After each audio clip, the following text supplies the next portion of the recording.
Ephemeron. Yeah. Right, good. So game what four? Game four. Game four. Luke versus Matticus.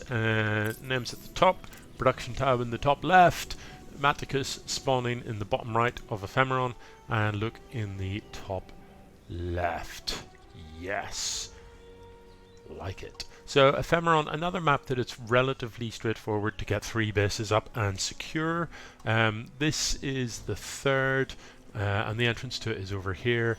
So an army positioned in this region is well placed to defend your natural and to move across and defend the third. So relatively straightforward to get up to 3 bases. We have not, I don't think so far between these two, seen a game get up to 3 bases. I think all of the games have been reasonably short. We've yet to see anything like a 200 supply army. So will this game be similar? Who knows? Matticus, as he seems to favour, goes for this double supply depot wall off at the top of the ramp, and nothing wrong with that. Keeps nosy parkers out. The double pylon building here for Luke for some reason. That looks... is that a complete wall? No, maybe not. There's a gap just there. So Luke has so far got a very normal looking build. No gas on its way just yet. That's alright. That tends to indicate to me, if I see a Protoss with no gas building while the gateway's finishing up, means that they're going to expand.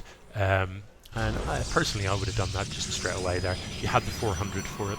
I'd have dropped the Nexus, because this side core isn't doing you much good, because you don't have any gas. So I'd have dropped the Nexus, maybe got a Zealot building while I planted the gas geysers. But, you know. Matticus this time not building units from this Rax, but the second Rax is on its way, and the eBay comes down, as seems to be again the style that he prefers. This is the build he seems to go for. This is a reactor, so I wonder if we are going to see an early push. The early eBay is, yeah, I don't mind it against Protoss. It means you can build turrets, but that certainly would have helped in the last game. It does mean you can get an early turret out in time to see off an Oracle, so you can get turrets in your mineral lines, and there's nothing wrong with that. It also, you can use it for a very quick +1 push, and that does look like it's what he's going for. So I like that a lot. You know, the +1 is only going to take about 2 minutes to kick in, so you could be arriving at your opponent's base before the 5-minute mark with a lot of Marines, maybe some Marauders with +1 attack, and that is savage. This worker looks like he's waiting to build the CC on the low ground here, and again, not wrong with that. I quite like hiding the worker if it does have to wait. I prefer still the worker mining and just send it down when you need it to. Again, Luke's opening with this Zealot across the map, and again Matticus not microing these Marines, which is a shame. This time though, the Marauder will see this off. Shouldn't be a problem with that. And oh, well done, saves the SCV conveniently. So yeah, the Zealot is going to die. Marauders are tough, they're armoured. So the Marauder will see that off, but ultimately with 2 Marines, you shouldn't really lose either of them to a lone Zealot, because you can just pull them back one at a time, one at a time, one at a time, and while one is standing still, shooting the Zealot, you know, the other one's walking backwards. As the Zealot then changes its mind and goes after the one that's shooting it, you pull that one back, and the other one's then standing still shooting the Zealot, and you can kind of alternate that and just pull them back one by one. Just pull them back a couple of squares, pull the other one back a couple of squares, pull back, pull back, pull back, and the Zealot will basically zigzag to its death. Yeah, good. So Marauder production underway. Zealots are coming out at Luke's base, and look, this Dark Shrine is started. Dark Shrines take a long time to build. Where is the Dark Shrine? I don't even... there it is. Dark Shrines take quite a while to build though, but this one is half done now, so Matticus hasn't left just yet. Yeah, I think Luke's going to be okay, and I think he's going to be okay for the same reason as he was in the last game. Matticus does not yet know how to deal with these cloaked units. So the +1 is finished, and that's a bit of an anti-timing really, a bit of a mistiming, a misstep from Matticus. What you want is these units to set off, and you want +1 to finish when your units get to here. Literally, you want, ideally, the ideal timing is that you've sent your units so early that +1 finishes just as the Marines open fire. You know, that's perfect. You haven't wasted a second then, and you've definitely got the upper hand over your opponent. So the Dark Shrine has finished up, but there are no DTs on the map just yet. Charge is being researched. There is plenty of gas, plenty of minerals here for DTs. So there we have 2 DTs. There's no orbital command again here for Matticus. So unfortunately, this powerful army is going to lose to those 2 units, and that is a real shame. So with that in mind, what he needs to do is get in here and get as much done as possible. I think I'd probably favour focusing the workers, because I think the DTs are going to kill you before you can get the Nexus, and they totally are. Had you focused on workers, you probably could have killed half of those before losing all of your units. So Matticus has got to be feeling pretty bummed about this now. He is sensibly turning around and going home. No point continuing with that. But the whole not being able to see stuff and just losing out to 2 relatively cheap units is kind of horrible. So I wonder, does he know which things in this game are detection? The missile turret's coming down here. None in the natural, but really he needs one here. He needs one out the front. Ideally a siege tank, maybe on the high ground there. Missile turret down here just means that any DTs that try and walk in get obliterated. You know, DTs are actually remarkably tough, all things considered.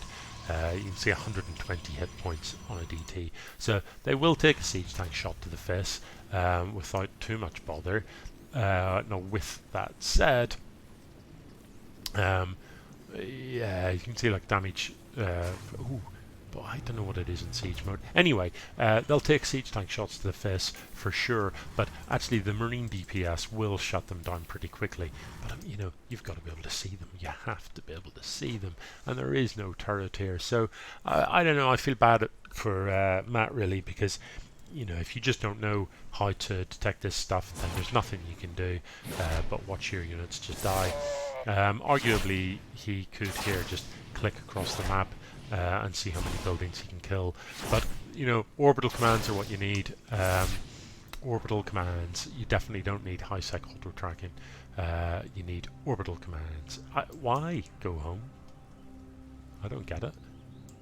Why would you bring this DT home and not just move it to the mineral line and work your way through these? Who knows? Maybe that was an accidental F2 grab or something. I don't really know. I don't really know why this DT came home. I'd have left it there personally, or moved it into the mineral line. But yeah, this is a shame. So I can't help but feel that there's a certain inevitability here that ultimately Protoss wins because DTs. And that's a shame, because actually Matticus is taking up nicely.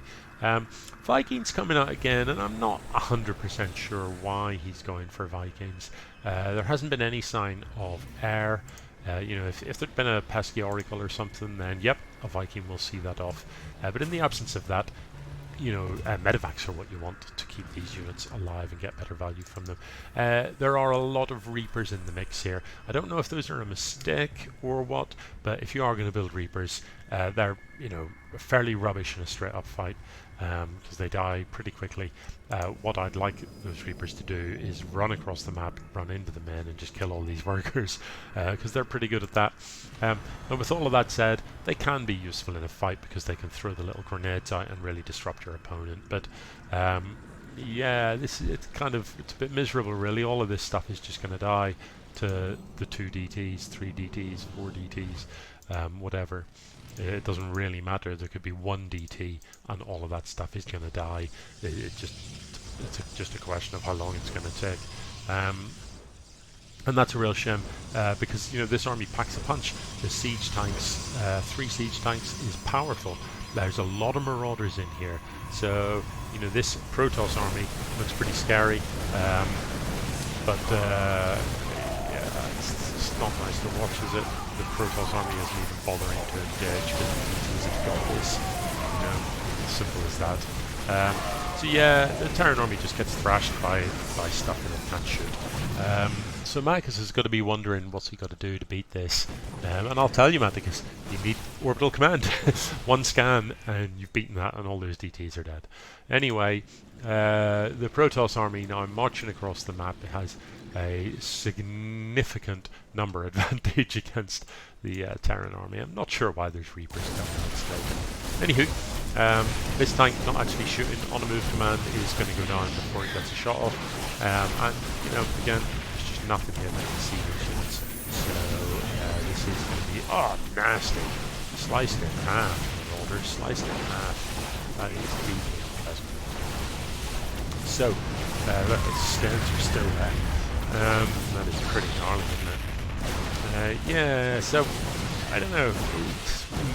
Yeah, I would say GG. I'm sure Matt has been in that way. He's probably thinking, you know, what the hell, man? What are you supposed to do about this? Yeah, again, does have the tech lab, so you could build a red. Yeah, I don't know what to say, man. I don't know what to say. Anyway, that is going to be GG. The battlecruiser comes out. Doesn't really matter. There's too many sculptors here. You could blink it across the map into your opponent's base and try and base trade or something, but I don't think that there's a great deal of point. There are too many sculptors for you to fight with one of these. So there's the GG. It is all over. It is now all square, 2 games apiece.